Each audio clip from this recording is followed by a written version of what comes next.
going down. Breaking news to bring you can see it at the bottom of your screen. Look at 46, 15 minutes. 3-2 at the end. That's the best Women's football at the Emirates Stadium. It's Edmund Floyd. Arsenal came back a couple of times and 1-0. Nick Albuquerque with a penalty for Corinthians in the 96th minute. Was the last kick of the game to level things up. But Caitlin Ford won it in extra time.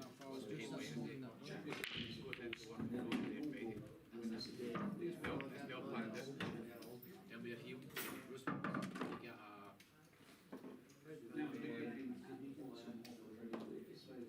Chelsea and Crystal Palace pushing point against Forest. Has 9 points clear of the bottom 3. Forest stay 17, 6 points after West Ham. Stephen Tucker was at the game after confirming his move to the City Ground from Manchester City at the end of the season. And it didn't take long for him to see his new side score a goal. Gets White back in there. You got feet there, you.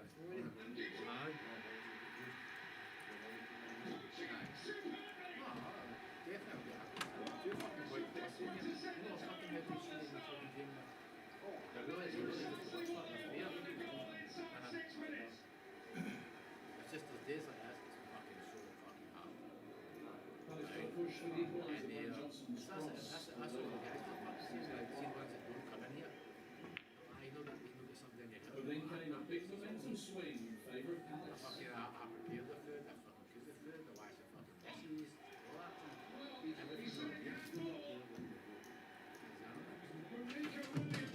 I'm not mind to go. That is the end of his afternoon. And Palace have a golden opportunity. See the way it works. See There's no complaints with that. His reactions get the better of them. Take 60, Is it? And upset to the Smith side. Palace's penalty. No way out. So Monday, Tuesday, Here's this weekend, holidays, Brazil. Saturday, Wednesday, Thursday, Friday, Saturday, Sunday. Palace struggled for the winner, but struggled to keep their efforts on the target. Johnson firing wide here. Let's do this. It's your anniversary. Forest struggled in the final 2 down the board. This one's wide. Finish at 1. I was from the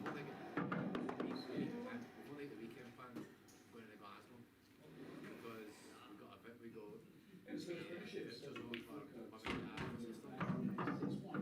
a virtual Sugo, £50, so we're going to go there for a meal, so we've only got to pay 2 days. I think it's called the Green Tree Hill in Glasgow.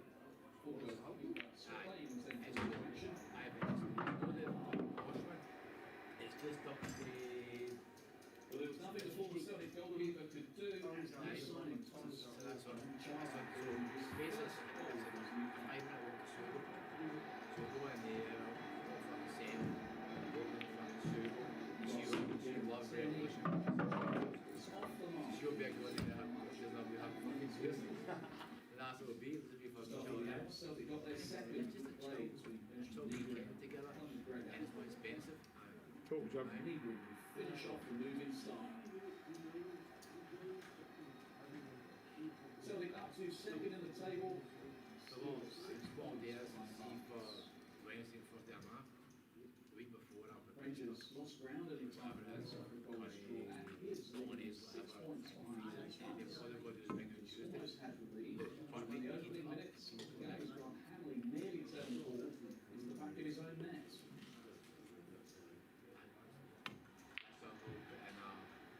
Gives them threats of open scoring. I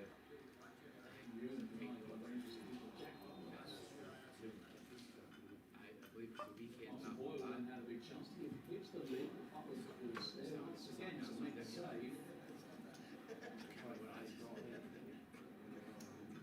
It's continued to pressure on close again, this time in 5-1.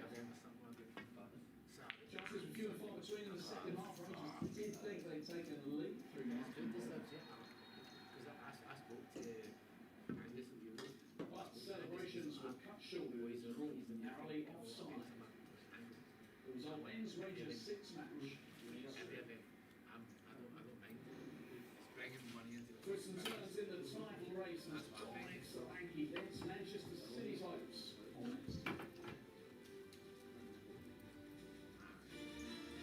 Today was a good advertisement to everybody. This place is. Tables are quality. The front service is good. Find the reserve in you. Good. New reserve sponsors Newcastle. Advertise after the fucking league. Nervous when it matters most.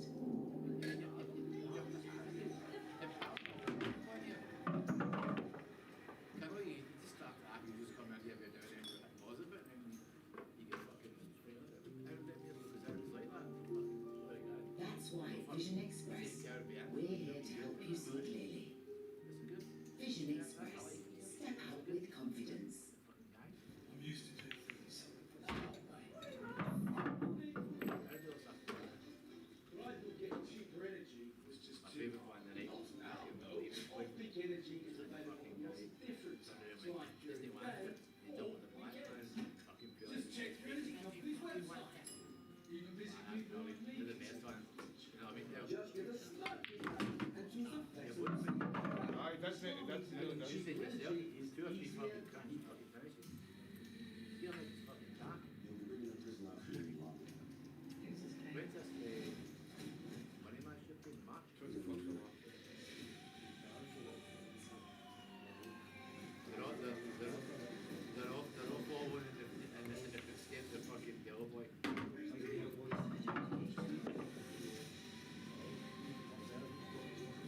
Good year. Yeah, good year. Yeah, I see your voice. You're a tiny. It's close by, isn't it? Is Jordan not been playing well, isn't he? Aye, no, I won't. This is the time when the best show their makeup. Today is why we wear the uniform. On demos. I wish I'm Tories, but Max is some of the shorts. Says the FBI.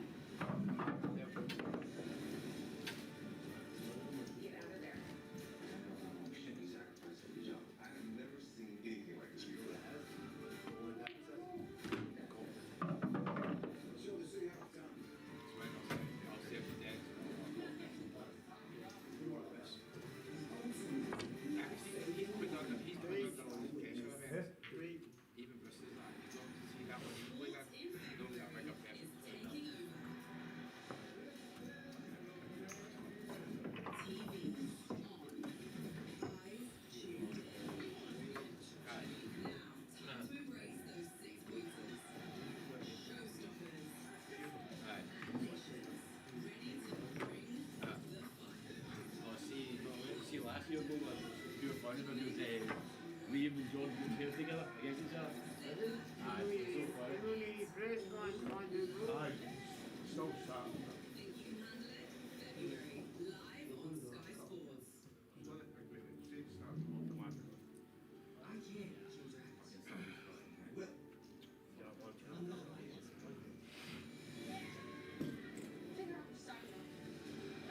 Maybe we're well. Guys, I'm going to read the bar. Must be one of the fucking guys who's here.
matchup. What a weekend it's been for Arsenal. Their nearest title against Sheffield United. Things just get better and better for Manchester United under Martin Carey.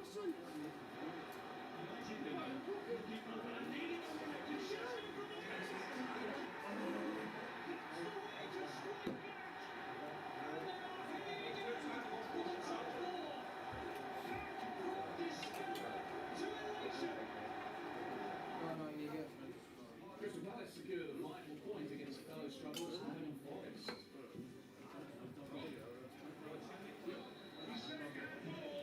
From Nico Williams.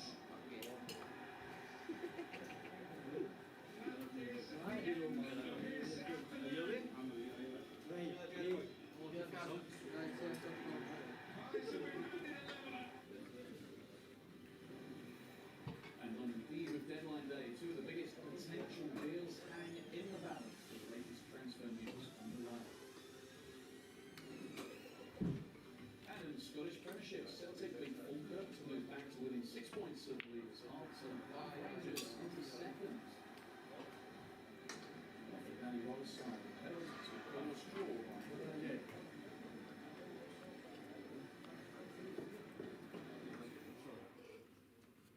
But we start with the latest twist in the race for the Premier League title and a nice second half comeback. This time Tottenham fought back from 2-0 down to earn a point at Manchester City. And in their North London rivals Arsenal a huge title boost. City needed a win to keep pace with Arsenal after their win against Leeds, and they took an early lead.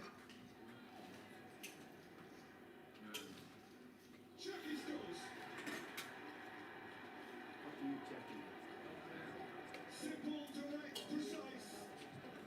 Those two wider centre backs just don't really feel comfortable engaging. They go back, and he just hits it across the goal. The legs of the defender. No, it's a little bit of a deflection though. Slow start to this game. Manchester City just added a lot of quality to it. Not what he wanted.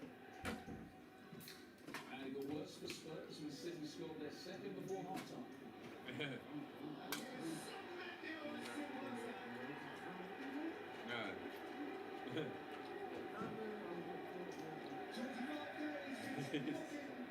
Tottenham over as a Bournemouth player, he scores again against Spurs in the colours of Manchester City, who are cruising here.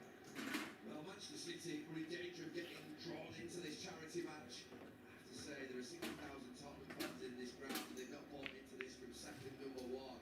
Brilliant from Bernardo Silva, fantastic finish from Semenyo. I'm shocked in his first 4 or 5 minutes about how low this place is. This is desperate, this is not good. Hear that? Hear that? For those who can take the trouble to raise their voice, it's not pretty, it's not good. Indeed, it's borderline ugly. Spurs lost captain and defender Christian Romero to illness. He was replaced for the packing of Son, and some fans appeared to give up on the game. That's really eerie in here. Yeah, there was a planned walkout at 75 minutes, but unless those Tottenham fans are just having a couple of drinks underneath, which I won't blame them if they were, a lot of them haven't come back out for the second half. But Spurs sparked into life after the break, and they soon pulled one back.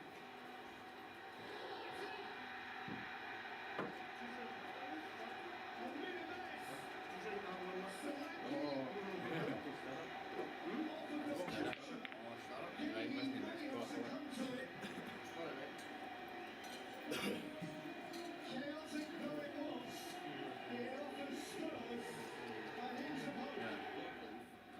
And Solanke led the game on the break.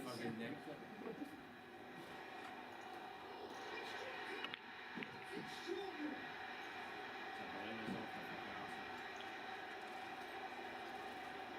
Dominic Solanke has come up with an instinctive twitch. It is special. Scorpion Solanke.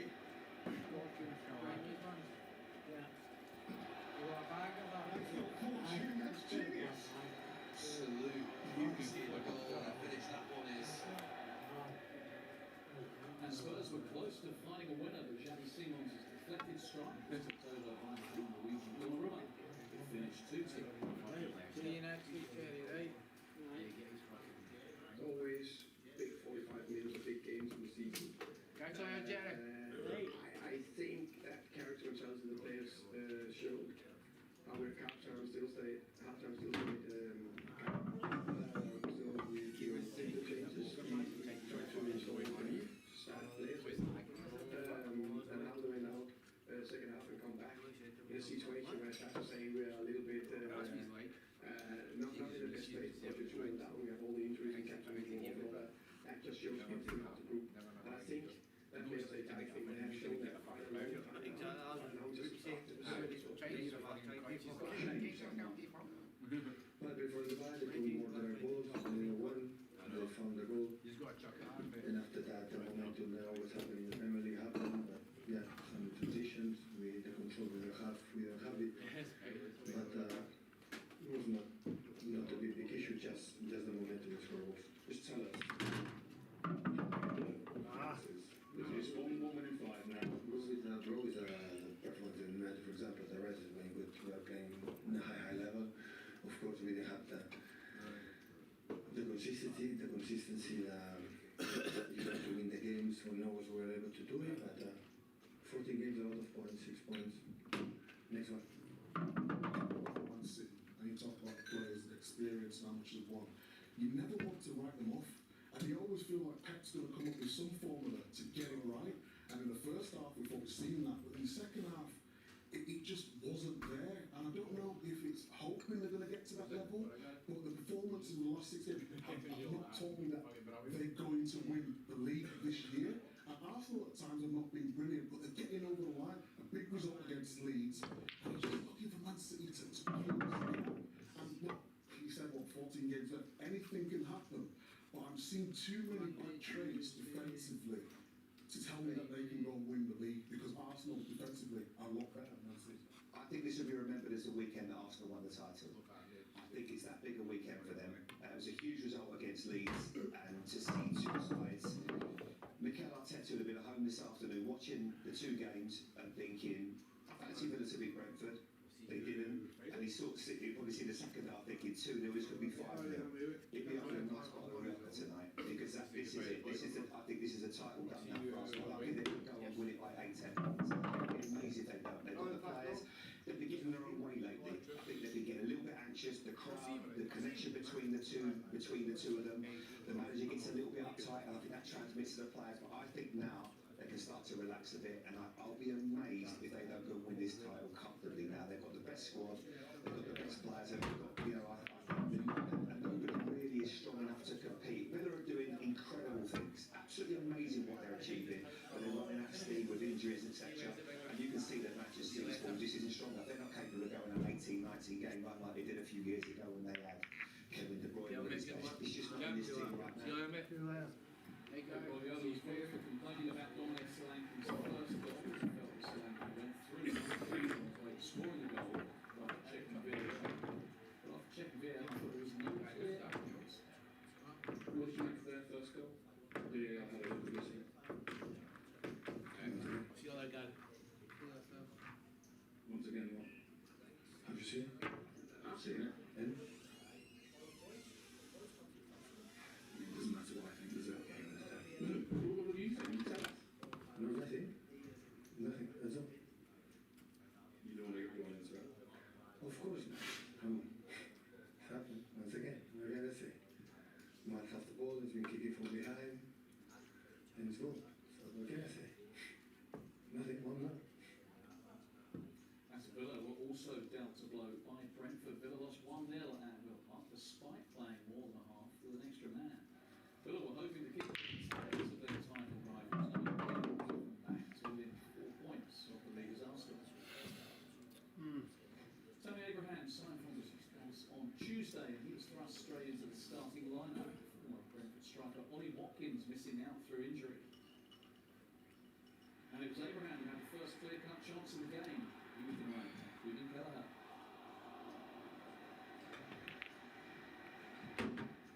As we come to the glorious chance to give Villa the lead, he fired over.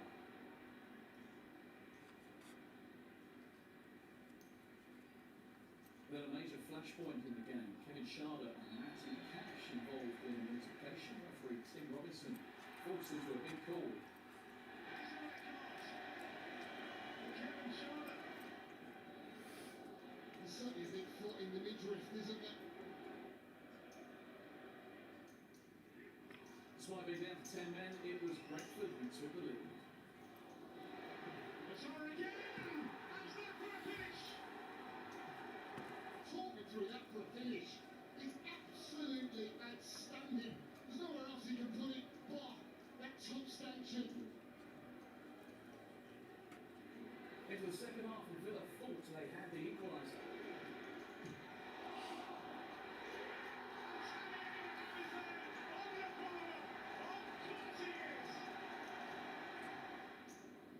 Was a big call of maybe this ball being out of play. It looks like it is here. The Bailey slips. As the play continues on. Still just trying to find a definitive angle. That's right, isn't it? In that angle it does look like it is out of play. After review, the ball is factually out of play. Restart will be a further. He's trying to get his legs across, but a goal has been ruled out. Villa continued to threaten the Brentford goal. Cash firing straight at Kelleher.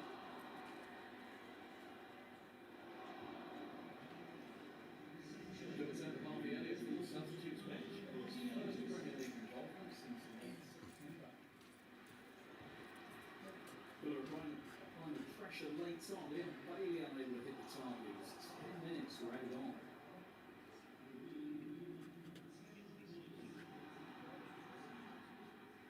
But Villa couldn't find the equaliser. Brentford holding on for the win. Villa 7 points off Arsenal.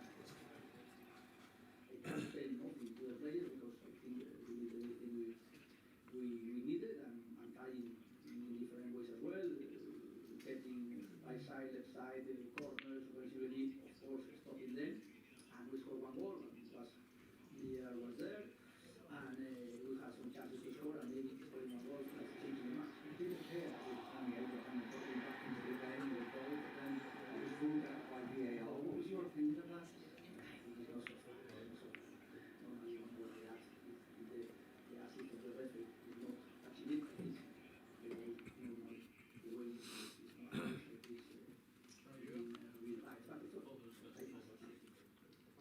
It's not all great news for Arsenal though, as Mikel Merino will have surgery on his foot and is expected to be out for an extended period. Arsenal released a statement saying Merino sustained a foot injury towards the end of the game against Manchester United, and they will require surgery in the coming days with the aim of returning to full training before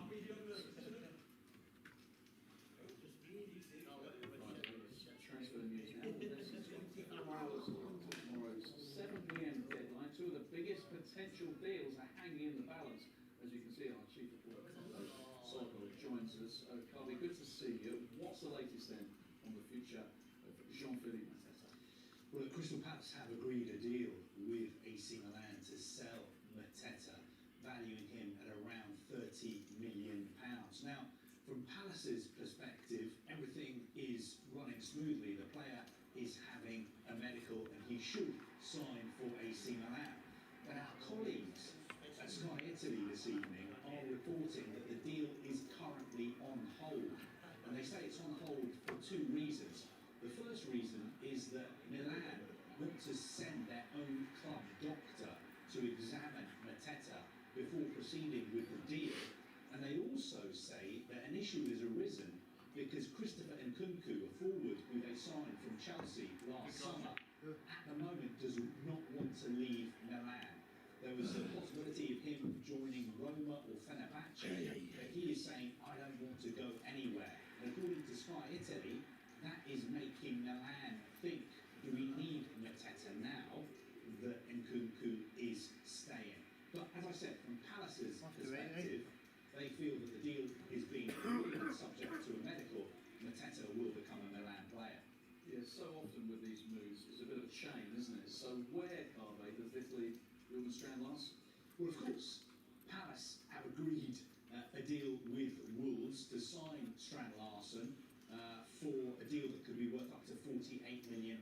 But if you're a Palace fan, you were thinking, if Mateta doesn't go to Milan, will we still be signing Strand Larsen? Do we really need him?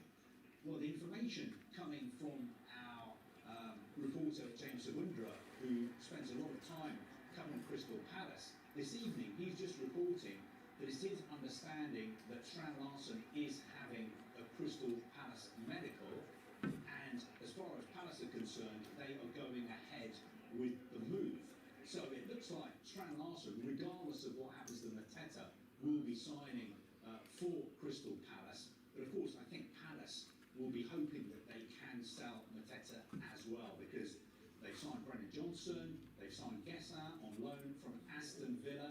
If Strand Larsen is coming in as well, you would think that they would look a little bit too heavy in the forward departments. Yeah, if Mateta stays, how will the Palace fans react?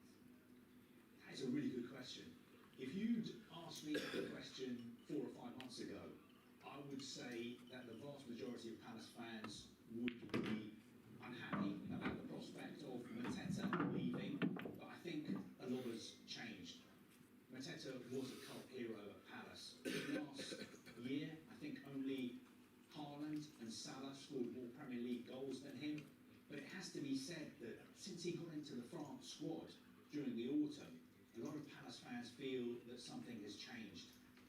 His performance levels, they feel, have dropped. I don't know, maybe he's carrying an injury, but it's undeniable. He's only scored 1 goal from open play in the last 3 months. I wasn't at the City ground today, but I've seen reports that some Palace fans were sort of chanting anti-Mateta songs.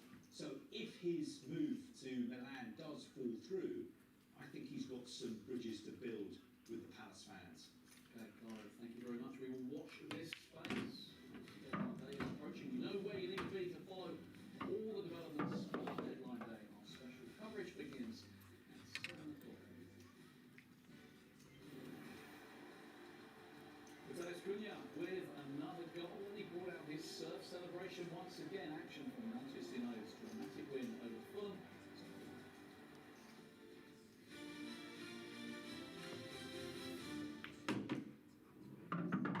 Must be icy. You're sliding that table. Betfred sponsors Sky Sports News. What do you fancy for dinner, babe? Carbonara. Al dente. Carbonara.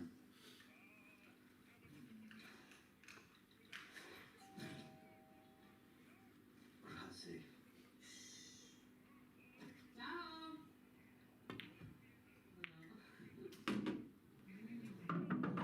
I was just hoping it was as good as your mum's. It's just the same. Yeah. Lasagna, Italy's favourite fish pasta. With Princess Cruises, a world of endless possibilities awaits. For all who love to discover and connect with the true spirit of a destination, who immerse in the vibrant colours and captivating cultures, and savour the distinctive flavours behind every dish, to create truly enriching memories that last a lifetime. This is more than a cruise. This is Princess Cruises. At GrosvenorCasinos.com, your safety is our passion and safer gambling tools. Grosvenor Casinos, the home of a real casino. Right now at Wren, you can get up to £1,000 cash back on selected Neff appliances. Wren, made for living. That was my greatest weapon. Good Lord. Oh God. Unshackle. Shelter in cinemas now. Ever dreamt of living mortgage-free in your very own KOTH home? Well, if you enter this month's Dream Cardiff Wise jackpot draw, that could be you. For just $1.99, you could be the winner of this brand new 5-bedroom home in Broughton-on-the-Water, one of the most picturesque villages in the country. And that's not all. We're also throwing you this 2025 Audi RS3 and £10,000 to go with it. That's over £1 million in prizes. At Dream Cardiff Ways, we've already given away over £150 million worth of prizes to over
Sports News.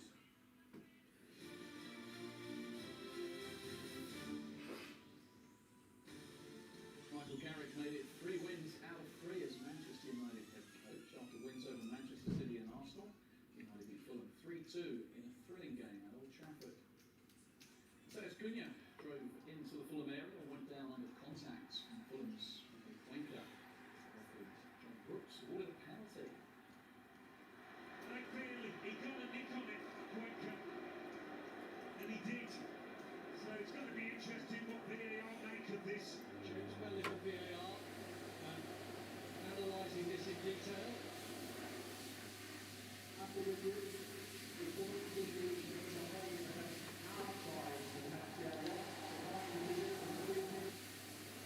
So no penalty, but United went ahead and resulting free kick.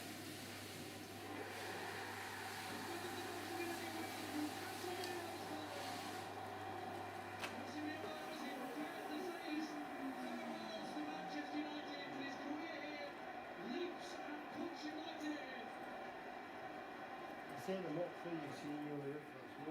Into the second half, and Casemiro was involved again as the hosts extended their lead.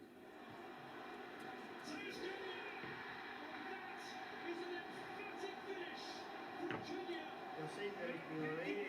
Aye. Just listen to me, too much on the front there. Gets the assist. A no-look pass, and what a finish. At the other end, Wenger thought he got a goal back for Fulham as he fired in after the ball fouled to him from this free kick.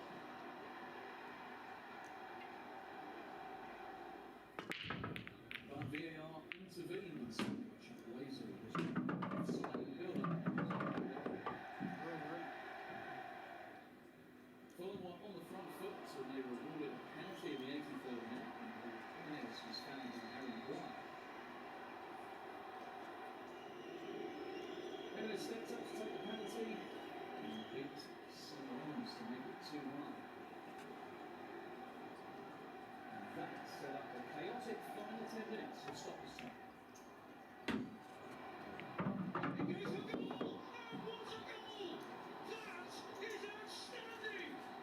You're going to score a goal of that quality. Old Trafford is the place to do it, and in such circumstances. United now looking for a winner, needing a winner. Can Shesko provide it? He can! That's the way to strike back. That's criticised Wenger for a lack of goals. That's come away a huge order. And they are heading again for the top four. From despair to elation. This is all-star Manchester United. Alex Ferguson up there would certainly improve in the spirit of the Red Devils. Maybe the good times are coming back. It was unbelievable. Scoring at home, the winner, it's unbelievable. I've been dreaming about that, that I can do that, and yeah, it's unbelievable. We can be better than we played today. I think there's a lot more to come from us in different aspects of the game. But we've been together 3 weeks and we're working on things and trying to improve things. And today was about getting through it and what way we needed to do and finding a way. That's 3 in a row. It's good. It's, you know, it's good. We want more for sure. But hopefully we can win games a little bit more comfortable in some ways. But when they do come like that, it kind of feels like more than just a win, and that feeling spreads for so many people. The story of this game starting horrendous technical decision from Brooks in that penalty that he gave. Horrendous decision from that moment. Big mistake. And it was the first time that we have seen, I think, all the Premier League fans and as coaches, managers and players that the referee gave one penalty from a tackle. That was clear. No penalty at all decision, and after the VAR come back probably to not be so bad that decision to come with a free kick, because the penalty was given by the tackle clear, and after they come with a free kick that should not be. It's the first time probably it's the new kick that they found, because it's clear for us, and the communication that I had from the touchline that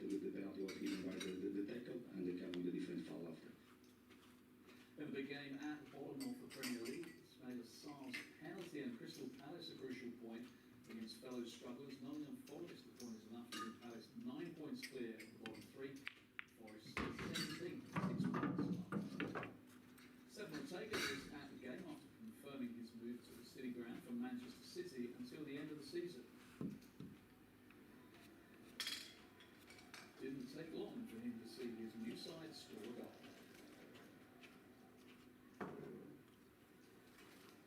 Gets White back in there. And gets White! Coaching superbly! Well, Forest were desperate to set the tone from the start.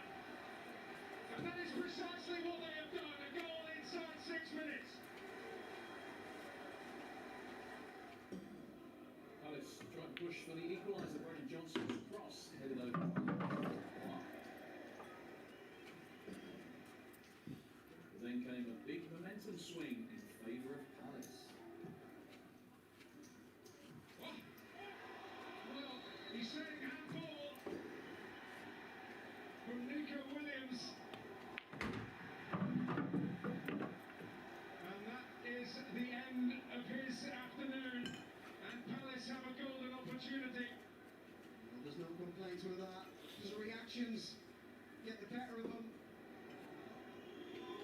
That says Ismail Sarr for Palace's penalty. Palace have been handed a lever. Here's Ismail Sarr, coolness personified. Palace tried to find a winner but struggled to keep their efforts on target. Johnson.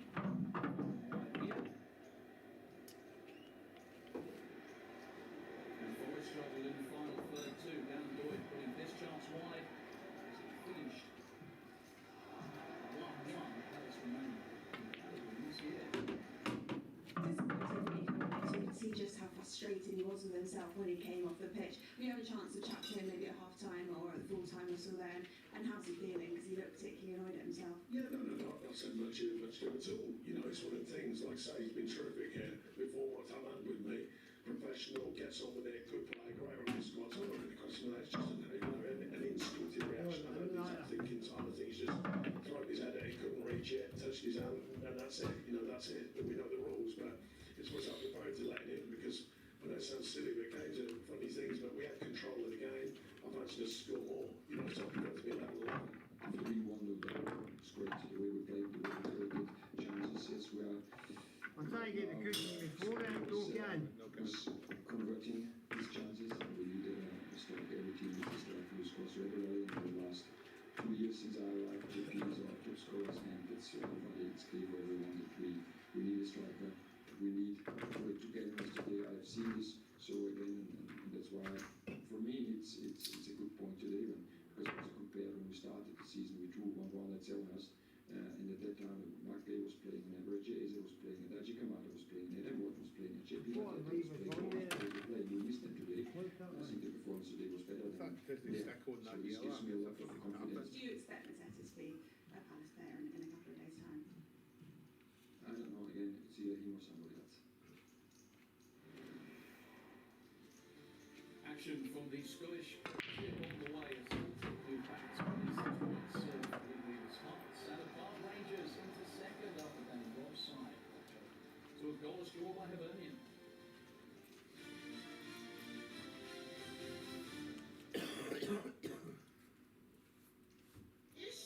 History don't lie, Arcade. Betfair sponsors Sky Sports News.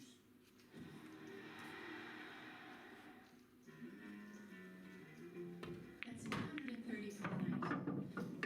I picked 210. Chicago. But what if I like to use my loyalty rate? It's on Chicago. Well, I like to book directly with the hotel. That's on there too. Trivago compares hotel prices from hundreds of sites, so you can save up to 40%. I thought I got the best price on my favorite site. Do I really have to say it again? Hotel? Trivago. Slide, your slick new William Hill Vegas app. Easier to find the games you love and ones you will love. More chances to win with jackpot drop, available across more of your favourite games. 10 free spins on a new game every month,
great lengths to build his. 3 shots. That's my gut feeling. Very reliable. I've got some difficult news. I'm betting on us to lose. You seen yours? Let builder. You build it. We give you a free bet every week at the Premier League season and a big boost every day. That's satisfaction from Ladbrokes. Here we go again.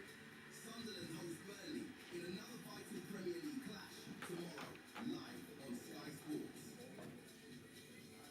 How good a night are you, Sir Duncan the Tall?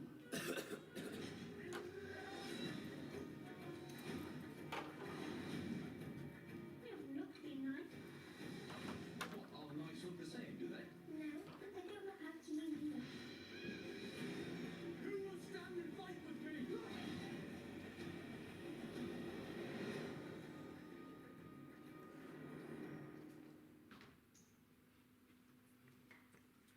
History don't score goals, neither. Betfred sponsors Sky Sports News.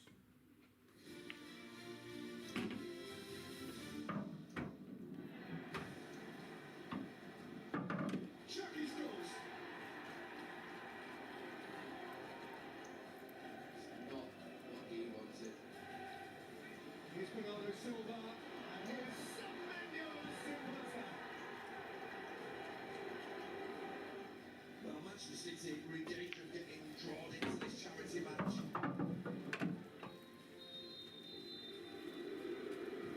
Hear that? Hear that? For those who can take the trouble to raise their voice, it's not pretty, it's not good. Indeed, it's borderline ugly. Simon Todd, beautifully waiting for the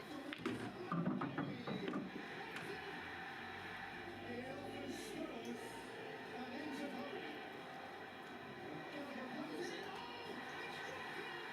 That's extraordinary. Dominic Solanke has come up with an instinctive twitch. It is special. Scorpion Solanke.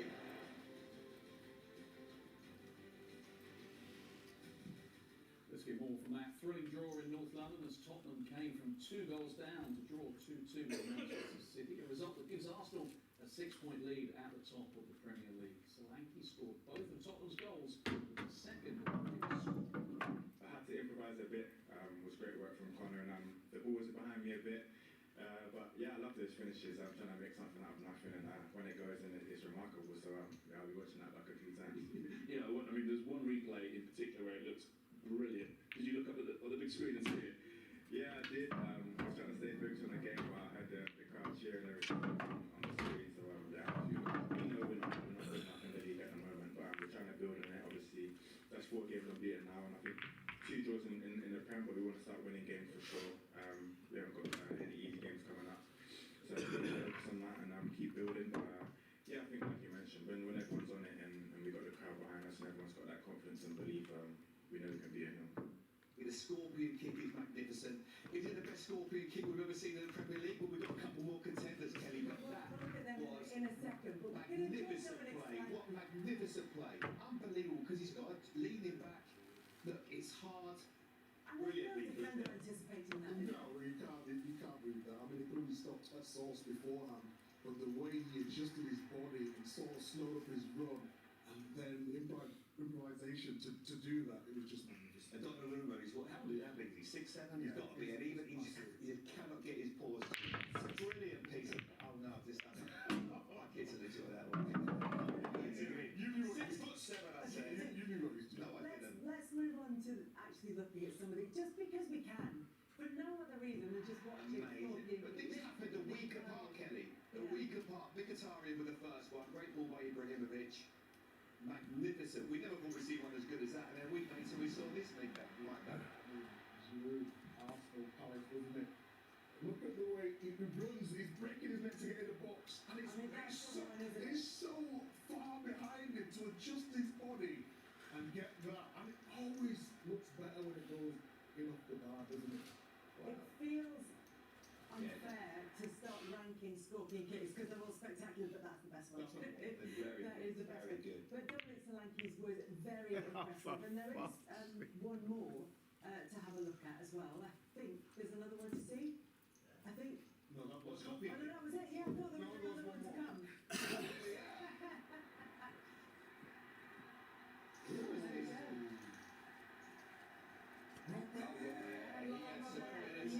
He could play. Fulham the opponents. Wow, that's an unusual one, yeah. Yeah, the red away kit for Fulham. Oh, how has he done that? I know, you forgot about that one, didn't Beautiful, you? Kelly, yes, I like that one too. In the Scottish Premiership, Celtic beat Falkirk 2-0 to move back to within 6 points of league leaders. Hearts are up Rangers into second after Danny Robb's side were held to a goalless draw by Hibernia. Falkirk started the brighter at Celtic Park and Barney Stewart header was Kasper Schmeichel to make a fine save. Must have nailed. Falkirk keeper Scott Lane was then called into action.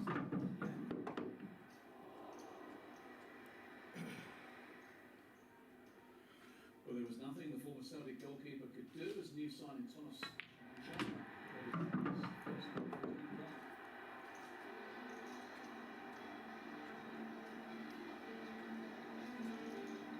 cross from Kieran Tierney. Chara gets off the mark and you can see how much that meant to him. Just after the hour, Celtic got their second good play between Benjamin Neagle and Callum McGregor. And England will finish off the moving start.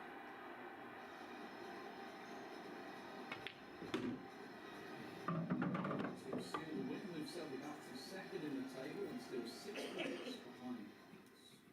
It's a great win for us in the circumstances. Players are pretty tired now at this moment, but listen, you've got to go there, you've got to go on Wednesday. You have to keep pressure on at the top of the league. What was your news saying? Thomas Jovanchina got the first goal. Just how pleased were you with his performance and how important do you think that will be for his confidence as well?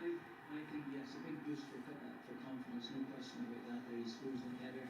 An important goal. This is the first goal in the game, and I think there's things that both myself and Thomas himself feel he could improve on. But you know, he's been out of the picture for a while in football terms, so he's just trying to get to a level of fitness. I think in terms of pull-up play, I think he can improve that. But overall, I'm just delighted with him. That leads me nicely on to your favourite topic, transfers. One day to go in the window, Martin. In an ideal world, what sort of business would you like to do between now and then? We have at this minute, we have a few lads doing medicals at the moment, which is good news for us, and I'm hoping if everything goes well that they will add to the squad. A couple of players that you mentioned, when is that Joel and Vicar? I don't get a free drink after walking here. Far off of that? You wouldn't be that far off. Rangers lost ground in the title race after a goalless draw at Hibs, with some 6 points behind leaders Hearts. Rangers almost had a lead within the opening minutes of the game as Grant Hanley almost turned the ball into the back of his own net.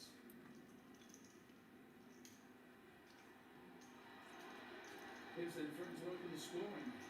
Good night by Rangers keeper Jack Butland. Martin Boyle then had a big chance to give Hibs the lead, but Butland was there once again to make the save.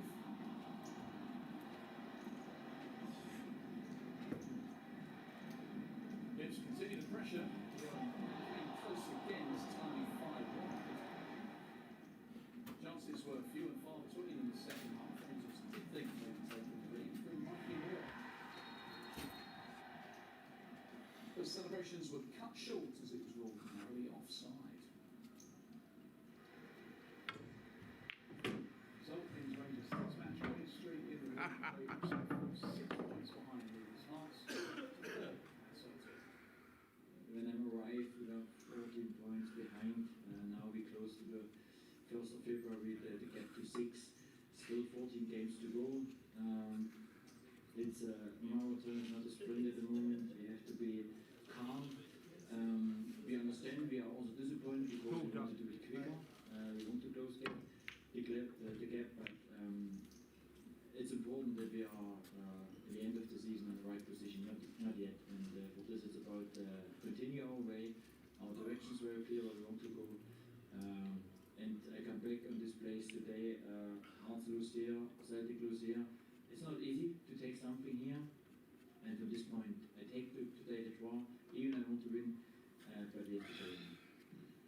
tomorrow? How busy do you think we'll be in terms of ins and outs? Yeah, let's see. I think tomorrow is an important day. Final decision is always there on the transfer deadline day. We are prepared. Hopefully we can do something. But if not, I carry on with my group. I go with this group. It's my job to find the solutions, and from this point we go ahead. Jude Bellingham was in tears after being forced off with what looked like a hamstring injury in Real Madrid's 2-1 win against Rayo Vallecano. It leaves the Spanish club and England facing an anxious wait on the severity of the injury. Well, it happened inside the first 10 minutes. The midfielder was clearly in distress as he clutched his hamstring, but he was able to walk off the pitch on his own as he was substituted.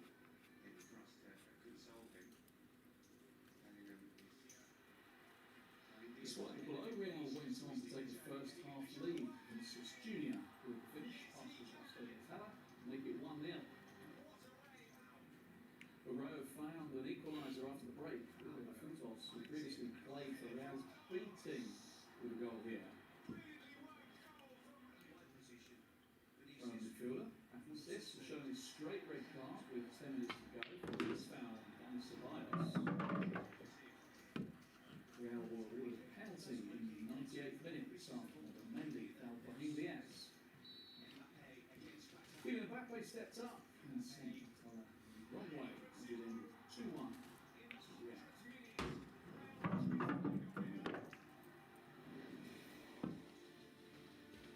Next we'll bring you action from the PGA Tour with Justin Rose. It is cruising to victory. Here.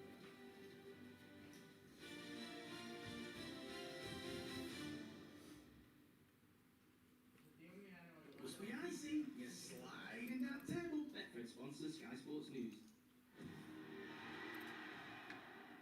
Hey, Sainsbury's, here's your big shot. Save me a few quid. By the way, try your nectar prices. What? Your nectar prices. In your nectar app, you'll find personalised discounts on up to 10 things you love. It's personalised to you, Wayne. Too personalised? Yeah, just a touch. Agree. We'll stick to prices. Save every week with your nectar prices. Sainsbury's. Good food for all of us. With Virgin Media, it's the season for savings. Get smooth M250 broadband for our lowest ever price. Under £24 a month. Plus, switching is easy.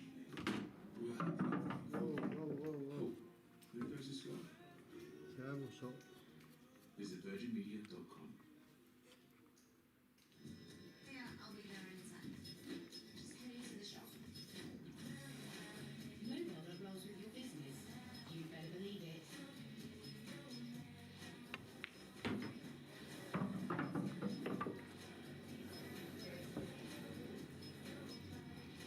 Only Sky Business Mobile rolls over any unused data and automatically shares it with your team, saving you time and money.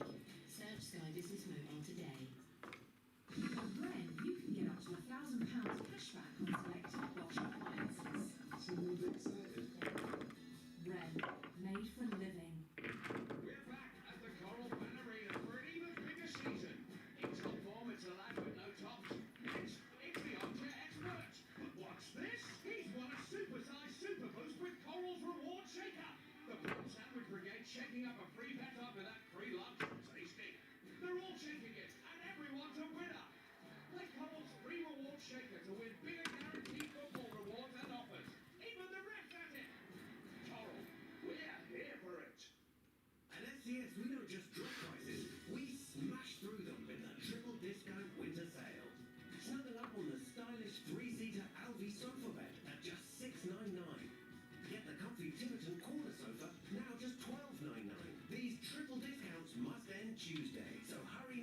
check in on the PGA Tour, the Farmers Insurance Open at Torrey Pines, San Diego, California.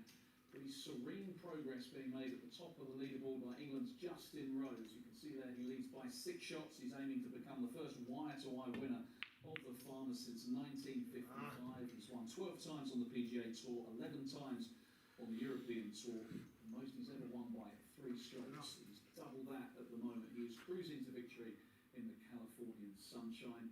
And you can see how it all finishes up over on Sky Sports Golf.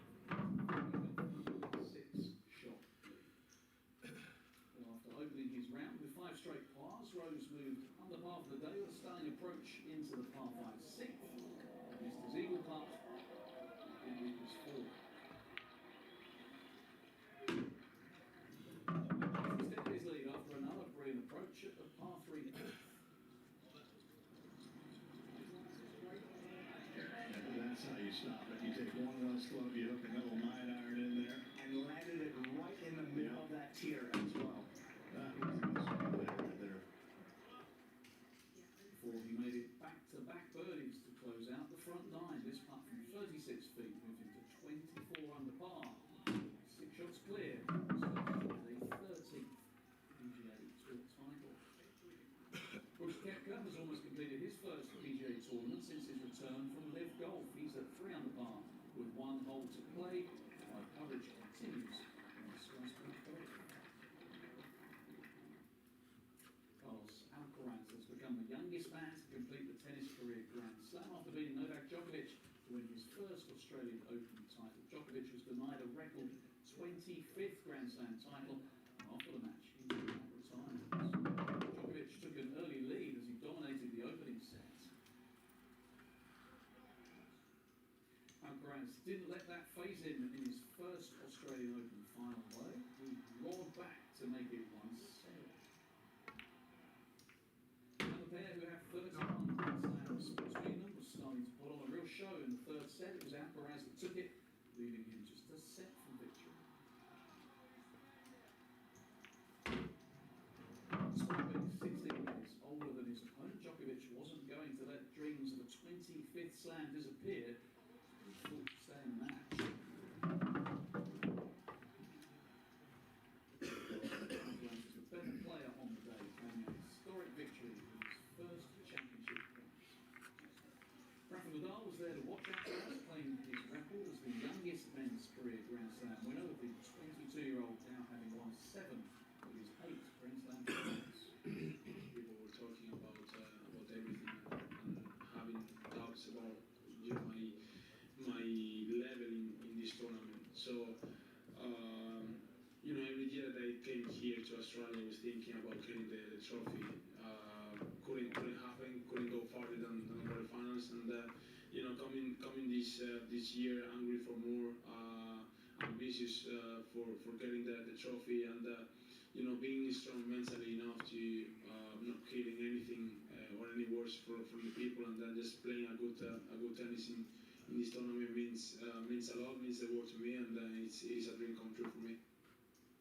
From tennis to cricket, and Tom Banton, star for England as they beat Sri Lanka in a rain-affected T20 international. The result means the series was 2-0 with England Spain. 4 of Sri Lanka's top order past 30. England spinners pulled it back to restrict those to 189 from their 20 overs. England lost Phil Salt for just 1, but a rain delay sparked England into life as they delivered a brutal attack on the Sri Lankan bowlers. Banton finished unbeaten at 54 as England claimed the series. Sri Lanka got off to a flying start as they smashed 54 runs in the opening 5 overs. England spinners pulled it back. Out of Rashid finished with 1 for 25 from his 4 overs. Derek Asalanka then smashed 3 consecutive boundaries off Jofra Archer despite the best efforts of Phil Salt. England dropped multiple catches, including this from Banton. Archer not impressed as Sri Lanka posted 189. Well, a record-breaking appearance for Joss Butler, who scored all around the ground to get England off to a quick start. And after a rain delay, England continued to attack Banton with a huge 6 off Fernando Hasaranga. Captain Harry Brooks smashed 36 off 12 balls, which included 4 sixes. He fell, but Banton remained as he passed 50. Sam Curran runs as England won by 6 wickets. A pivotal day in the race for the Premier League title. Dominic Solanke's scorpion kick denting Manchester City's hopes. Reaction next.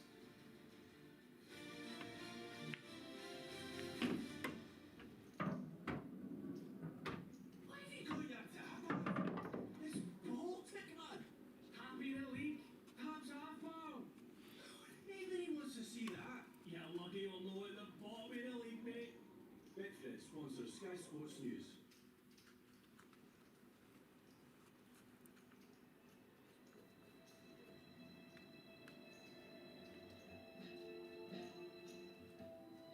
A moment of calm. Brought to you by Twinings. Alive in every drop. Fajita meets Friday. That's good, you still bought it like perfect. It's so mad. Loaded with good times. The mix makes it.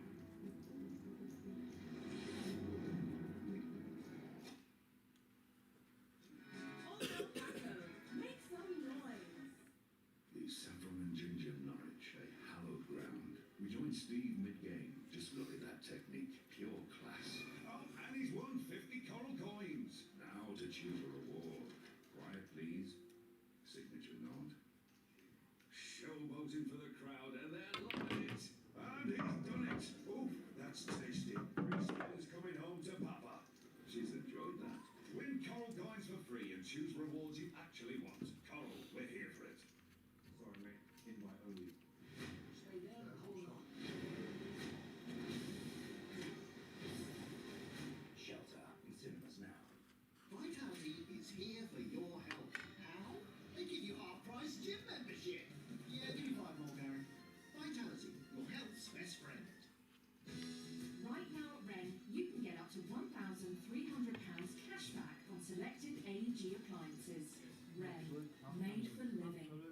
EasyJet's Big Orange sale is now on. Get up to £500 off package holidays and up to 25% off flights. Book now at easyjet.com. Get out there. Relax, I'll go in and I'll run your mouth. Grazie.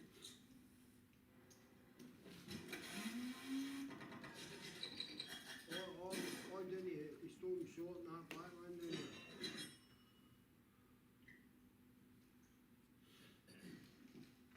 The beef's so chunky, and the texture, delicious. Where did you find the recipe? Well, that would be telling. La Famiglia Nana, Italy's favorite fresh lasagna. At Ladbrokes, we like you to have fun. We also like you to be in control. At the touch of a button. Play safe with Ladbrokes safer gambling tools. Like deposit limits, timeout, and reality checks. That's satisfaction from Ladbrokes. What I need to do?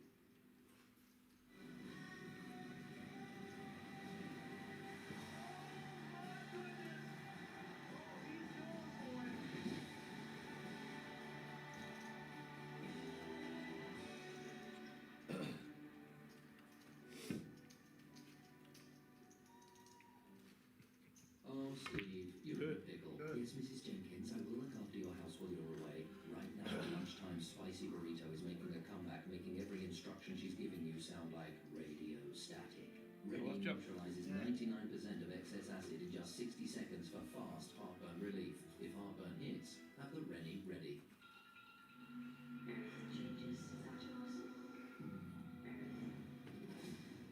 My dear Watson.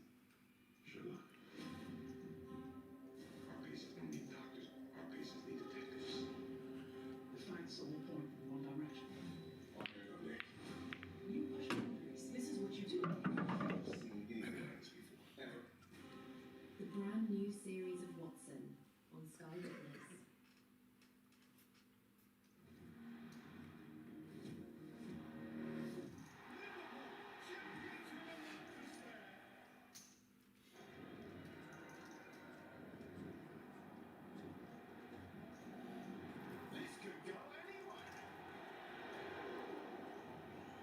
KOTHCasinos.com sponsors Sky Sports News.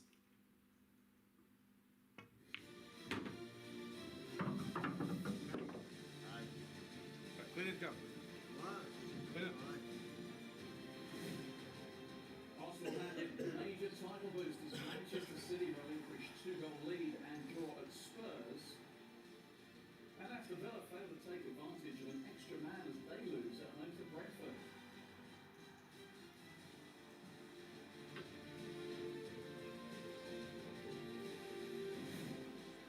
Manchester United make it 3 wins out of 3 under Michael Carrick with a thrilling 3-2 win over Fulham at Old Trafford.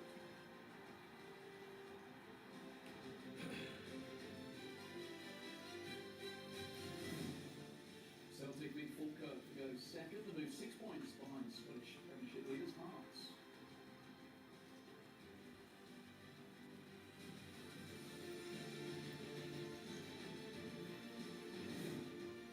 And Jude Bellingham in tears after suffering hamstring injury in Real Madrid's win over Granada Carlo.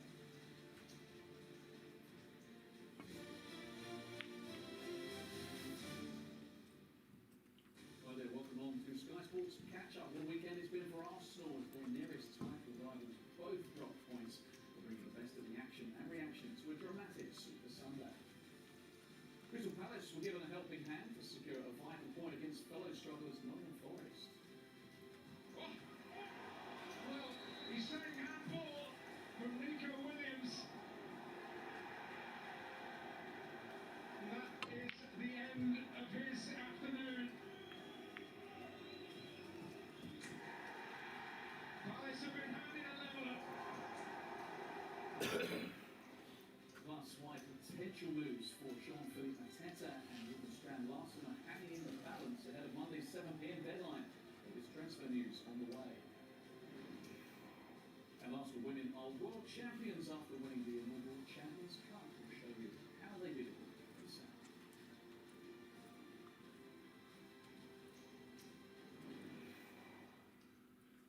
Start with the latest instalment in the race for the Premier League title and a major boost for Arsenal after Manchester City and Aston Villa both failed to win. Tottenham produced an improbable second half comeback to draw 2-2 with Manchester City thanks to Dominic Solanke's scorpion kick, and Aston Villa lost 1-0 at home to Brentford. It all means Arsenal are 6 points clear of Manchester City at the top and 7 points ahead of Villa after 24 games. Manchester City needed a win to keep pace with Arsenal after their win against Leeds, and they took an early lead. Chucky scores. Simple, direct. Those two wider centre-backs just don't really feel comfortable engaging. They go back, and he just hits it across the goalkeeper. Does it go through the legs of the defender? No, it's a little bit of a deflection though. And it's been such a slow start to this game, and Manchester City just added a little bit of quality to it. It's not what he wanted. And it got worse for Spurs when City scored their second before half-time.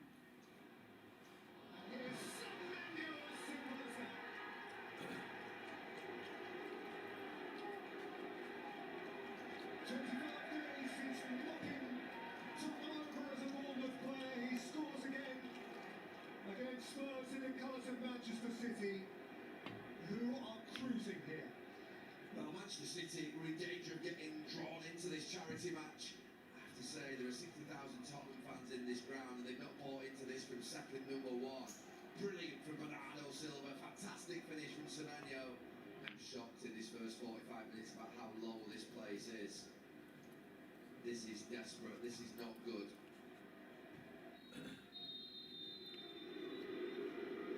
Hear that from those who can take the trouble to raise their voice. It's not pretty, it's not good. Indeed, it's borderline ugly. Spurs lost captain and defender Christian Romero to illness. He was replaced with midfielder Ahmed Sarr, and some fans did it to give up all the game. It does remain really eerie. Yeah, there was a planned walkout at 75 minutes, but unless those Tottenham fans are just having a couple of drinks underneath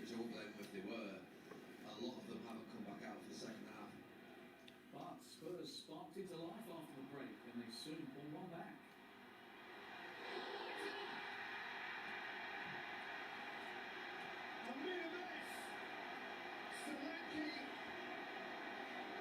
Offered the pressure, gaining points to come to it. Chaotic though it was, it offers Spurs an interpose. And Solanke leveled the game with a brilliant second. That's extraordinary.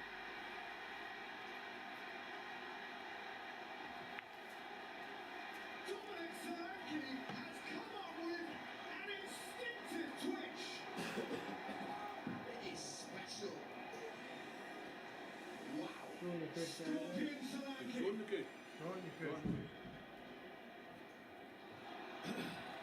not fortune, that's genius. Absolute beauty of a goal. The finish that one is.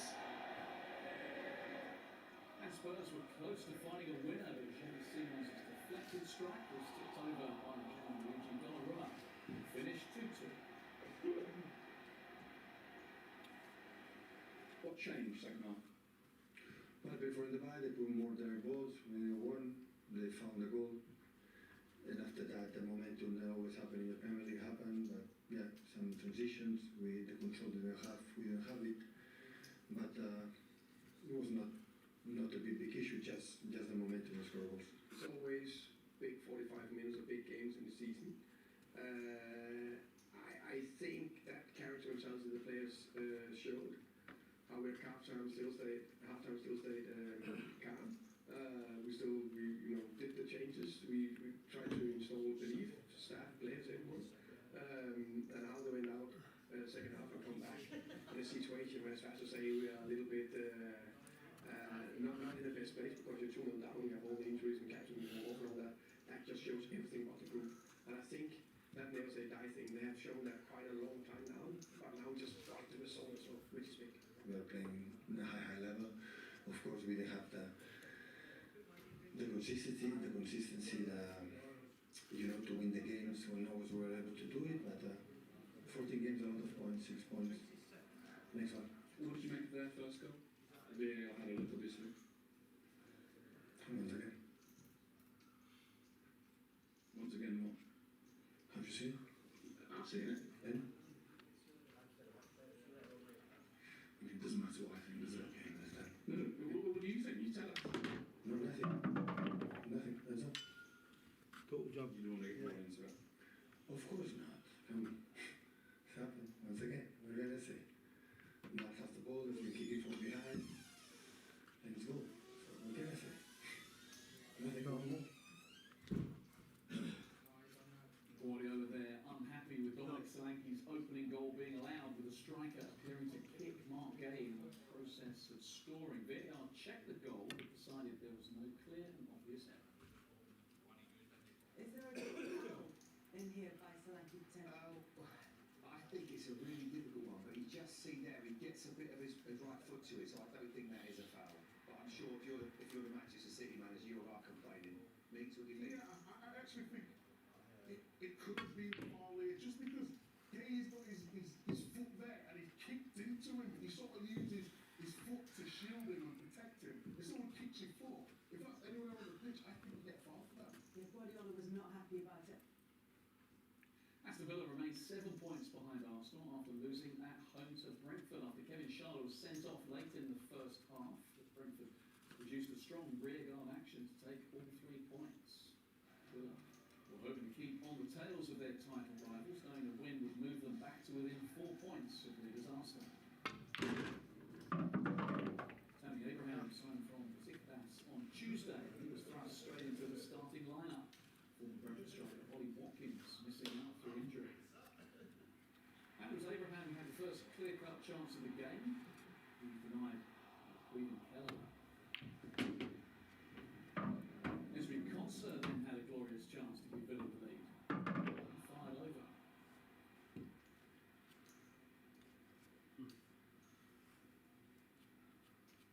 Then a major flashpoint in the game. Kevin Schade and Matty Cash involved in altercation. Referee Tim Robinson forced into a big goal.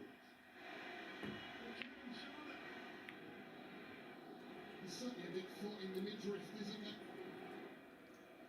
Despite being down to 10, it was Brentford who took the lead.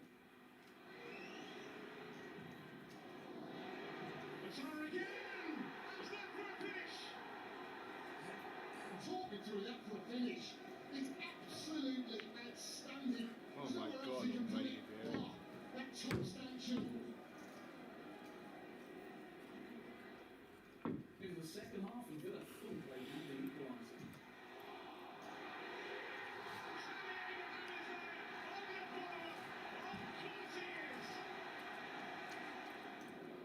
Was a big call of maybe this ball being out of play. It looks like it is here. The Bailey slips. Obviously play continues on. Still just trying to find a definitive angle. It's so tight, isn't it? From that angle it does look like he's out of play. After review, the ball is factually out of play. So the restart will be a throw-in. He's trying to get his legs across, but the goal has been ruled out. Villa continued to threaten the Brentford goal. Cash firing straight at Kelleher.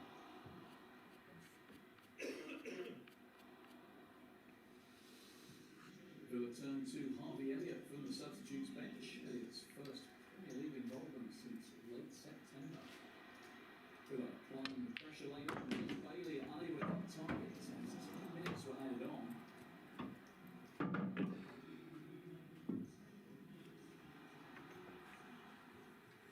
Villa couldn't find the equaliser. Brentford holding on for a win. Villa 7 points off Arsenal at the top. I can't tell more about the players because I think we need it and playing in different ways as well. Getting right side, left side, the corners, offensively, of course, stopping them. And we scored 1 goal. Villar was there. And we had some chances to score, and maybe scoring 1 goal was changing the match. It did appear as if Tammy Abraham had gotten back into the game with the goal, but then it was ruled out by VAR. What was your opinion of that?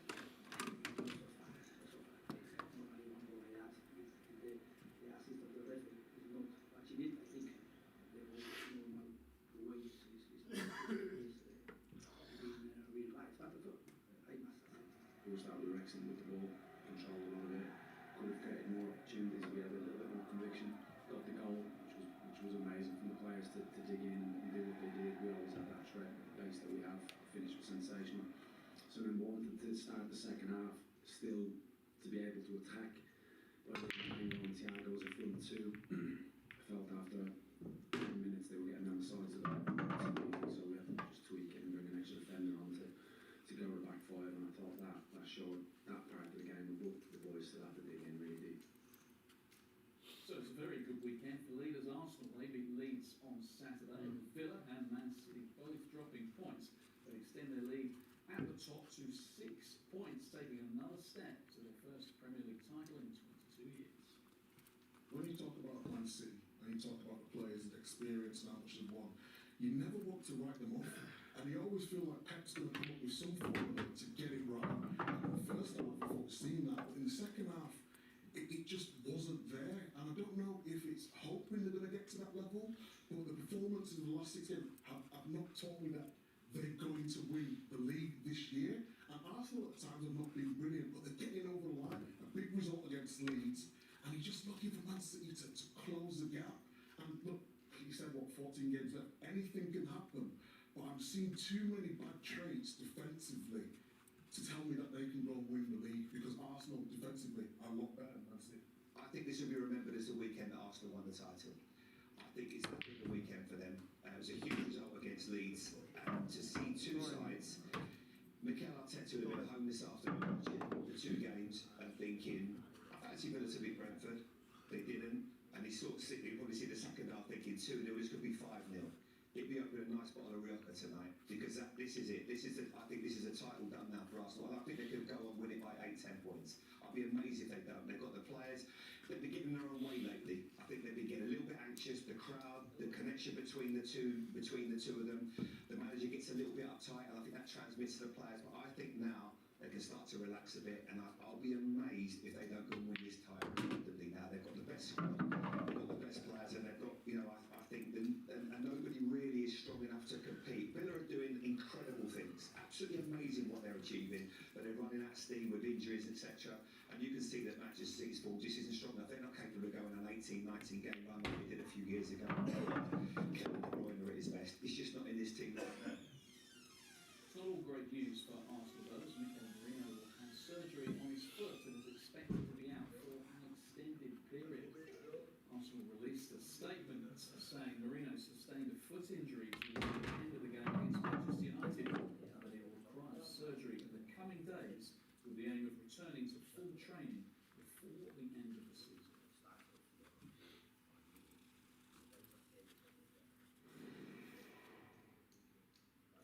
AC Milan will make a decision over whether to sign Jean-Philippe Mateta from Crystal Palace on deadline day. Milan are sending a club doctor to examine before proceeding with the deal. Our chief reporter Carve Saw.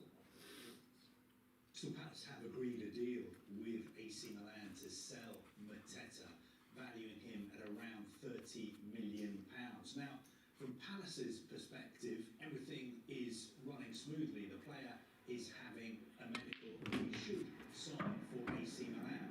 But our colleagues at Sky Italy this evening are reporting that the deal is currently on hold. And they say it's on hold for two reasons. The first reason is that Milan want to send their own club doctor to examine Mateta before proceeding with the deal. And they also say that an issue has arisen because Christopher Nkunku, a forward who they signed from Chelsea last summer, at the moment does not want to leave Milan. There was the possibility of him joining Roma or Fenerbahce, but he is saying, I don't want to go anywhere. And according to Sky Italy, that is making Milan think, do we need Mateta now that Nkunku is staying? But as I said, from Palace's perspective, they feel that the deal is being agreed and subject to a medical, Mateta will become a Milan player. So Mateta's proposed move to Milan still hangs in the balance, but where does that leave Jorgen Strand Larsen? Palace had agreed a deal to sign the striker from Wolves for a fee that could potentially rise to £48 million. Palace have agreed a deal with Wolves to sign Strand Larsen for a deal that could be worth up to £48 million. But if you're a Palace fan, you were thinking, if Mateta doesn't go to Milan, will we still be signing Strand Larsen? We really need him. Strand Larsen is having a Crystal Palace medical, and as far as Palace are concerned, they are going ahead with the move. So it looks like Strand Larsen, regardless of what happens to Mateta, will be signing for Crystal Palace. But of course, I think Palace will be hoping that they can sell Mateta as well. Not long to go now until deadline day begins. Our coverage gets underway from 7 a.m. here on Sky Sports.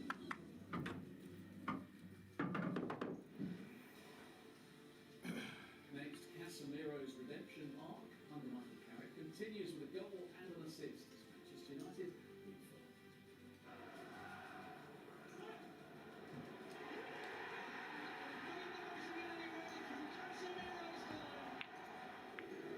Casemiro space opens up for the task. That is an emphatic finish.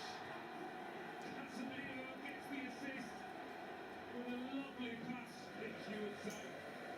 Resounding applause for the Brazilian. People thought that Casemiro's time might well have been over in the Premier League and with Manchester United. Leave the football before the football leaves you. The football's left them. It was a beautiful moment of punditry.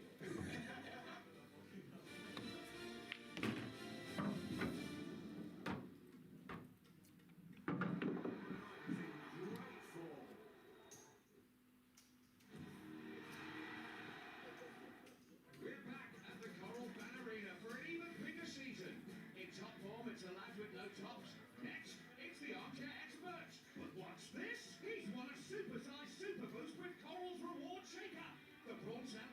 shaking up a free bet after that free lunch. Tasty. They're all shaking it, and everyone's a winner. Play KOTH's free reward shaker to win bigger guaranteed rewards and offers. Even the Coral, we're here for it.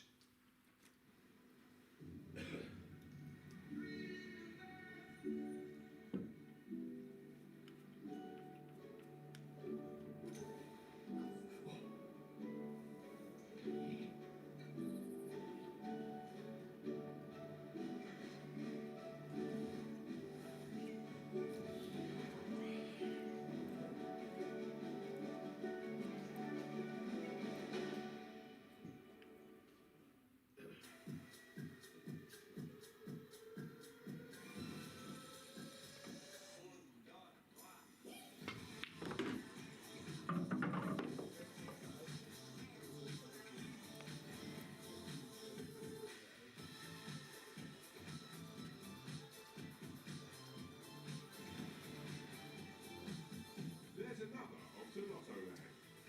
Lotto Land. It's more than you think. It's probably just too much school. Probably fine. I beat my personal best. It's probably just me being a bit out of shape. But what if it isn't? It's time to get some midlife clarity. Fast, affordable services, supported by GPs. Book your scan or health check now at vistahealth.co.uk. Electric. Probably got a podcast about hell. The Triogers. Jeffrey reckons the Welsh sandals. They're coming now, they're coming now. Never seen nice. You seem alright. What about it? What I want to do is just take a minute, take some time out. Sometimes the best bet is to whip up, don't they? Bad Fred, gamble responsibly. Whatever sparks your joy. We've got the movies to match. Now we getting somewhere.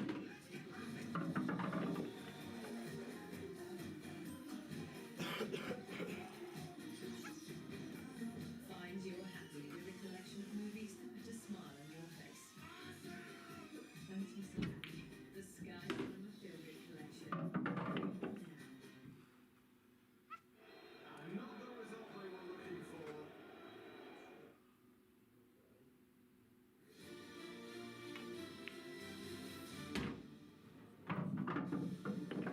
Michael Carrick made it 3 wins out of 3 as Manchester United head coach after wins over Manchester City and Arsenal.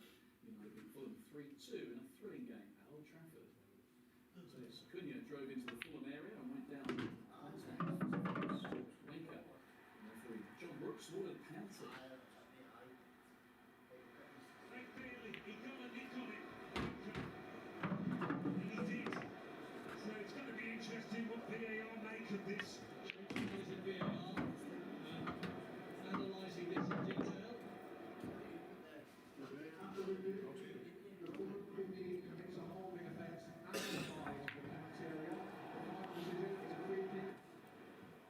So no penalty, but United went ahead from the resulting free kick.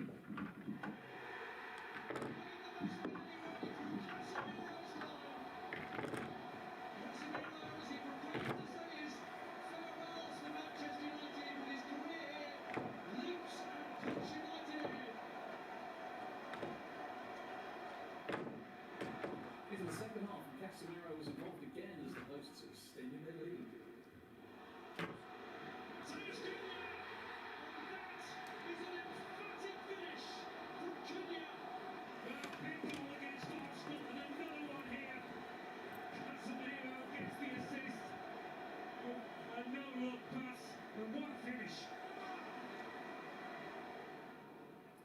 At the other end, Wanker thought he got goal back for Fulham as he fired in after the ball fell to him from this free kick. But VAR intervened and sent the cheap Jose was ruled to be offside in the build-up and no goal. Fulham were on the front foot and they were awarded a penalty in the 83rd minute. And Jimenez was found by Harry Maguire. take the penalty.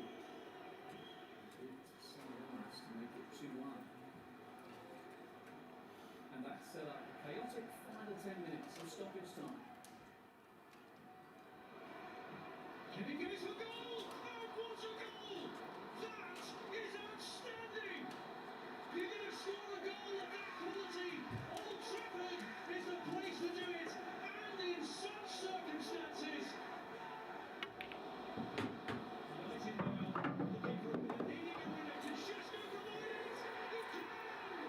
That's the way to strike back. And a much criticised striker for a lack of goals has come up with a huge order. And now he again for the top four. Back from despair to elation. This is all-star Manchester United. Alex Ferguson up there would certainly approve of the spirit of the Red Devils. Maybe the good times are coming back. Unbelievable. Scoring at home, the winner, it's unbelievable. I've been dreaming about it, that I can do that, and yeah, it's unbelievable. We can be better than we played today. I think there's a lot more to come from us in different aspects of the game. But again, we've been together 3 weeks and we're working on things and trying to improve things. And today was about getting through it and what way we needed to do and finding a way. That's 3 in a row. That's good.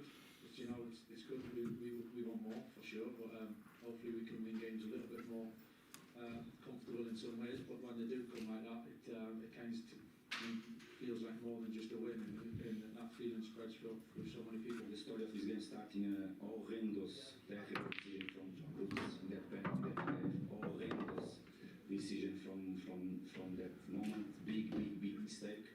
And it was the first time that we've seen, I think, all the Premier League fans and us, coaches, managers and players, that the referee gave one penalty from a tackle that was clear, or no penalty at all decision, and after the VAR came back probably to not be so bad that decision to come with a free kick, because the penalty was given by the tackle clear, and after they come with a free kick that should not be. It's the first time probably is the new thing that they found, because it's clear for us, and the communication that I had from the touchline that the penalty was given by the tackle, and they come with a different foul after.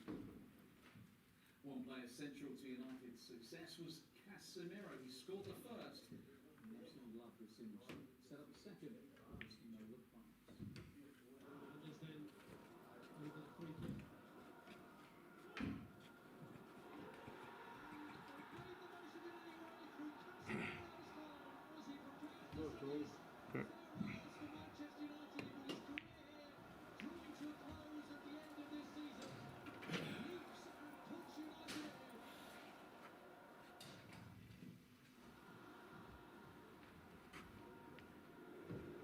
Casemiro's space opens up and the time is Cunha! And that is an emphatic finish from Cunha! Casemiro is loving life out here. Don't watch the eyes. Lovely ball. Emphatic. Sheer power beat Bernardo.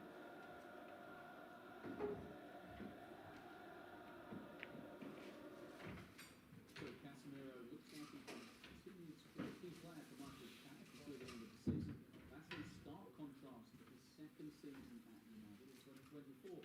Jamie Carragher is to say about him through that. A lot of people thought that Casemiro's time might well have been over in the Premier League and with Manchester United. So he's been an absolute great. I am nowhere near on a level of what that manager, Champions League, playing for Brazil, playing for Real Madrid. But I always remember something when I retired myself. And it was the same I always remember as a footballer. Leave the football before the football leaves you. The football's left him. At this top level, he needs to call it a day at this level of football and move. It was a beautiful moment of punditry. I'm reminded of by Manchester United fans every time that Casemiro scores a goal. That's something really good. I think what Casemiro was doing at Manchester United, and he's got a good reception, he's leaving at the end of the season. He's perfect. you know, he's a great pal of mine, of course, he's a great pal. And there's a lot to see him get out on a high. He's been fantastic. So he remembers really well as well. I think the middle part of his time at Manchester United was a little bit of a struggle for him. But he's no doubt will bounce back, and it is now fair to say that he's not left him. He wants to come back every year and say, you know, leave the pundits before the pundits he's left you, but they take it one of the fucking I think you've got a bit left in you, mate. In the big game. Penalty and Crystal Palace officials point against fellow struggles. Nottingham Forest points in that with 9 points clear of bottom. Crystal Forest has 6 points on West Ham. Taylor was at the game after confirming his move to the City ground from Manchester City season. And it didn't take long for him to see his new side score a goal. Gibbs right back in there. And Gibbs right. Nice shot. Punching, superb. Well, Forest were desperate to set the tone from the start. And that is precisely what they have done. A goal inside 6 minutes. Palace tried to push for the equaliser. Brennan Johnson's cross. Wow. Then came a big momentum swing in favour of Palace. Well, he's saying handball. With Nico Williams. And that is the end of his afternoon. And Palace have a golden opportunity. Well, there's no complaint with that. The reactions get the better of them. And up steps Smith Sarr for Palace's penalty. Palace have been handed a leveller. Here's Ismail Sarr, coolest personified. Palace tried to find a winner but struggled to keep their efforts on target. Johnson. One here. And Forest struggled in the final third too. Darren Doig winning this chance while it finished 1-1. Palace remain without a win this year.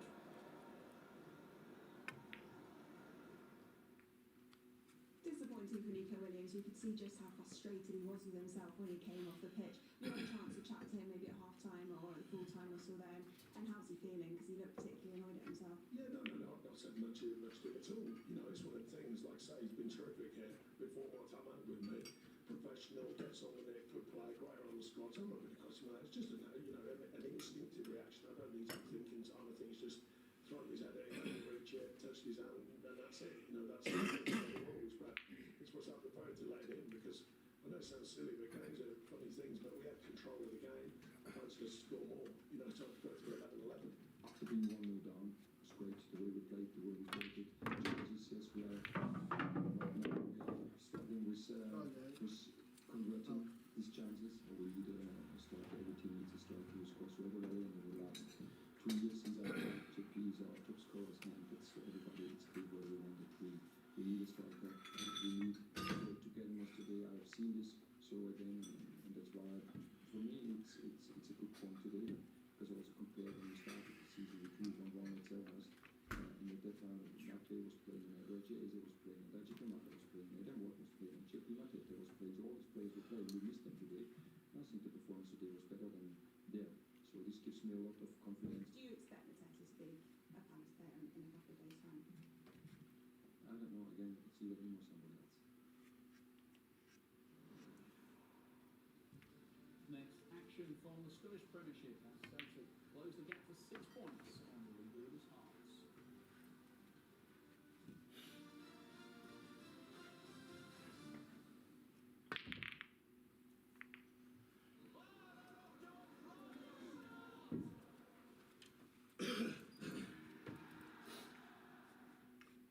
It's debt builder time for Josh. And he goes to great lengths to build his. 3 glass shot. That's not that thing. Very reliable. I've got some difficult news. Declan has to lose. You seen the odds? Debt builder. You build it,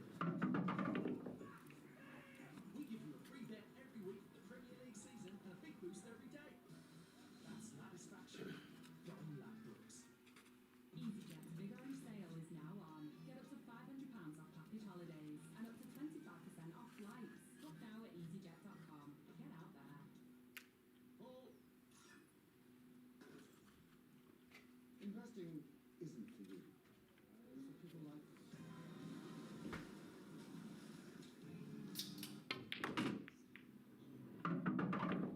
Investing is for people like it's for people like me. We believe investing is for everyone. AJ Bell.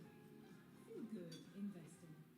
Get more income. When you save with Compares the Market. Forget. Nobody wants to sit down. Compares the Market. The simple way to save. Ryobi tools and OnePlus batteries are pretty clever. Their patented IntelliCell high-capacity battery technology is like nothing else. And the Ryobi build-it-yourself toolkit offer is quite smart too. Buy a 4 amp-hour battery and charger for $99.99. Plus, choose a free tool for a great range. What have we learned? Buy a Ryobi 4 amp-hour battery and charger for just $99.99 and get a free tool from their great range. Buy now at ryobitools.co.uk.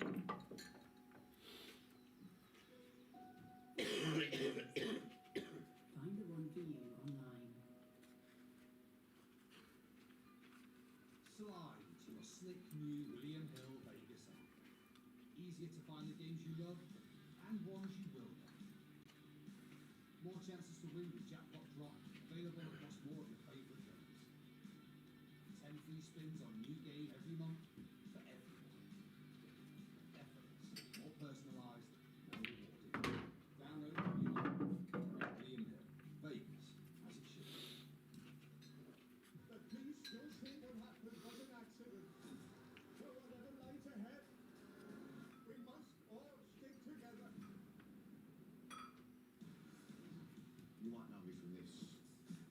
What you don't know about me is that I love a caravan. I think I want to bring back the caravan. So I have no idea. Jamie Oliver can try and save Sport Guinness. Why am I not as safe as each other? A fantastic result for the owner.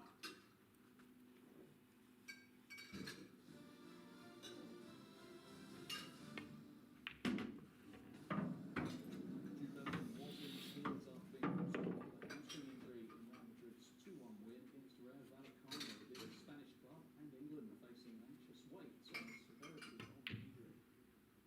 It happened inside the first 10 minutes. Midfield was clearly under stress as he clutched his hamstring. Klopp was able to walk off the pitch on his own as he was subbed off.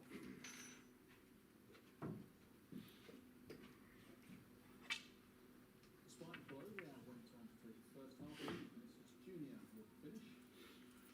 Haller to make it 1-0. But Real found an equaliser after the break. Kukos previously played for Real's B team with the goal here. Midfielder Sis was shown a straight red card with 10 minutes to go for this foul on Juan Ceballos. Real were awarded a penalty in the 98th minute after an amended foul booking Diaz. Kylian Mbappe stepped up. A long way to the end of 2-1 to Real.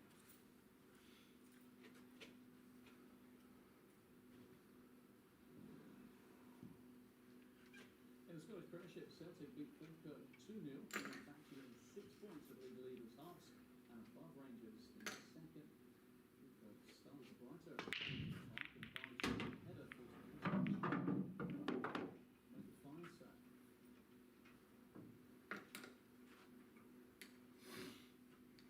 Falkirk keeper Scott Bain was then called into action as he denied Yang.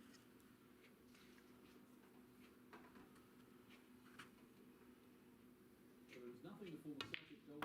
Good was missed by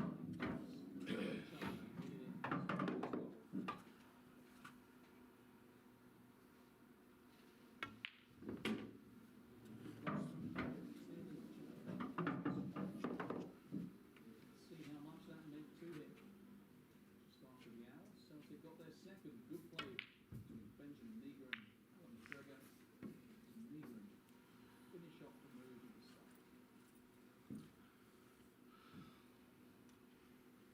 Great goal to seal the win for Celtic up to second in the table and still 6 points. Well, it's very concerned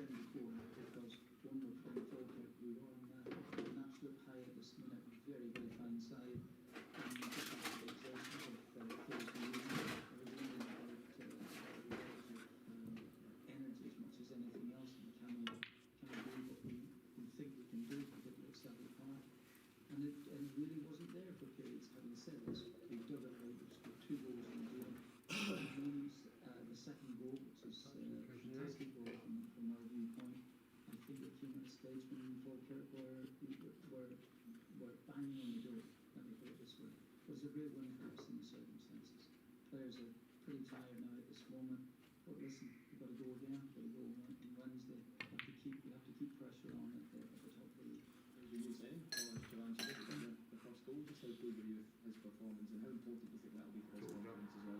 I think yes, a big boost for confidence, no question about that. He scores the header, it's just the first goal of the game, and I think there's things that both myself and Thomas himself think he can improve on. But he's been out of the picture for a while, in football terms, so it's just trying to get to a level of fitness. I think in terms of hold-up play, I think he can improve that. But overall, I was delighted with it. That leads me nicely on to your favourite topic, transfers. One day to go in the window, Martin. In an ideal world, we have just seen it with a few lads doing medicals at the moment, which is good news for us. And I'm hoping that everything goes well, that they will add to the squad, which will obviously, I think, we need.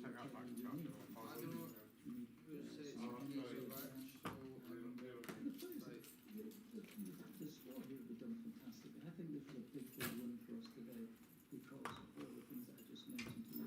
And I think that if we can supplement the squad, which I believe that we're going to do, that will help. That will help in terms of bolstering the squad and also just giving us a chance. A couple of players that you mentioned, by any chances that Joel and Jimmy Adamu might be far off of that? He wouldn't be that far off. He's ended up in the scoot in the hill.